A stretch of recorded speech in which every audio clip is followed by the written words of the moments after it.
আসসালামু আলাইকুম everyone, welcome back to my channel. আশা করি সকলে ভালো আছেন। আজকে রান্না করেছি চিংড়ি মাছ দিয়ে শসার তরকারি। চাইলে আপনারা এটি চিংড়ি শুটকি দিয়েও রান্না করতে পারেন।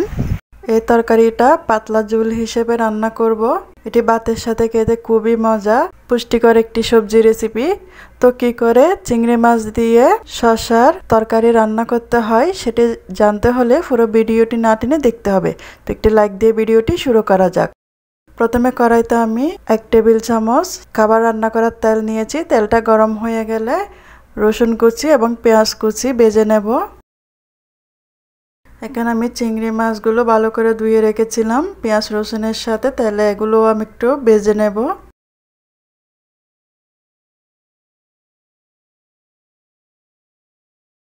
এখন আমি এর মধ্যে দিয়ে দিয়েছি 1 থেকে 2 চা চামচ হলুদের গুঁড়ো, 1/2 টেবিল চামচ লাল মরিচের গুঁড়ো, ধনিয়ার গুঁড়ো নিয়েছি 1 থেকে 2 চা চামচ এবং লবণ নিয়েছি 1 থেকে 2 চা চামচ। এটি পাতলা করে রান্না করতে হয়, সেজন্য মরিচটা অবশ্যই একটু তরকারি হিসেবে কমিয়ে দেবেন। মশলাটা সামান্য পানি দিয়ে কিছুক্ষণ কষিয়ে নেব।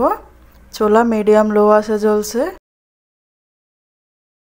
5 মিনিটের মতন মশলাটাকে কষিয়ে নিয়েছি। এখন আমি এখানে কেটে রাখা এবং ধুয়ে রাখা শসার টুকরাগুলো দিয়ে দেব। দেখেন শসার টুকরাগুলো কিন্তু এরকম আমি লম্বা কোনা সাইজে করে কেটেছি। তো এখন মশলার সাথে শসা মিক্স করে নিয়েছি এবং মিডিয়াম লো আছে কষিয়ে নেব 10 মিনিটের মতন। 10 মিনিট পর এখানে আমি ঝোলের জন্য পানিটা দিয়ে দিয়েছি 1 থেকে 2 কাপ পরিমাণ।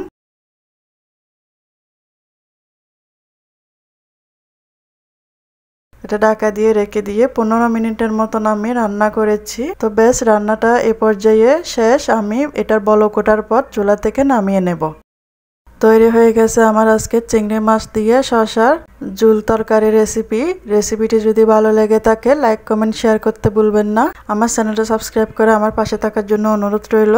আমার নতুন ভিডিও পাওয়ার জন্য পাশে থাকা বেল আইকনটি বাজিয়ে দিয়ে যাবেন। এতক্ষণ আমার সাথে থাকার জন্য আপনাদের সবাইকে ধন্যবাদ। আল্লাহ হাফেজ।